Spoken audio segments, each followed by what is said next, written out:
হৃদয়ের আকুতি, তারা সুষ্ঠু নির্বাচন যেন বাংলাদেশে হয়। বিগত 54 বছরে অনেক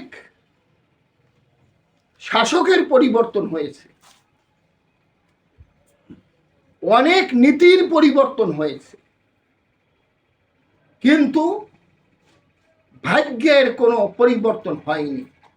হুজুর, বর্তমানে বাংলাদেশে কয়েকটি রাজনৈতিক দল পিআর পদ্ধতিতে যে নির্বাচনের দাবি করছে, এটা আসলে কতটুকু যৌক্তিক?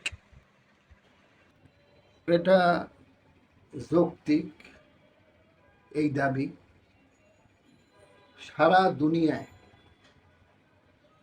170টি রাষ্ট্রের মধ্যে 91টি রাষ্ট্রই পিআর পদ্ধতিতে নির্বাচন চলছে। সেখানে তারা সুফল তারা গ্রহণ করছে।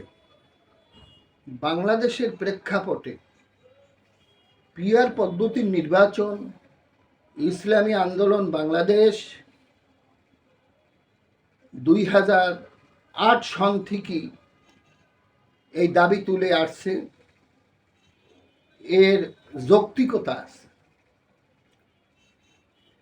এই নির্বাচনে পিআর পদ্ধতিতে যেমনিভাবে সুফল আছে, এর কুফলও কিছু আছে। কিন্তু বর্তমান পদ্ধতির যে নির্বাচন, এই পদ্ধতির নির্বাচনের চেয়ে সুফল অনেক অনেক বেশি পিআর পদ্ধতির মাধ্যমে। বাংলাদেশের ম্যাক্সিমাম দল পিআর পদ্ধতিতে নির্বাচন চাচ্ছে। সারা বাংলাদেশে প্রতিটি জনপদে এই নির্বাচন পিআর পদ্ধতিতে হোক, এ দাবি জোর থেকে জোরালো হচ্ছে। শুধু চায় না, যারা চাঁদাবাজের সাথে সম্পৃক্ত তারা চায় না, তারা চায় পেশি অপশক্তির মাধ্যমে কেন্দ্র দখল করে তারা অবৈধ পন্থায়, অন্যায় পন্থায় নির্বাচিত হইতে।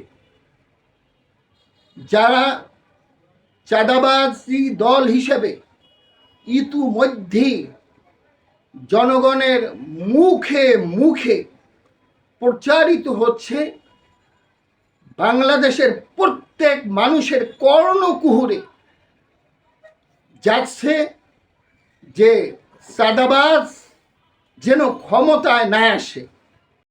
কেন? কোরআন সুন্নাহ ভিত্তিক রাষ্ট্র, অর্থাৎ শরিয়া ভিত্তিক রাষ্ট্র বাংলাদেশে প্রবর্তিত হয় নাই। এর কারণ ধনাঢ্য ব্যক্তিরা, বুর্জুয়ারা, তারা এক এক আসনে কোটি কোটি টাকা খরচ করছে।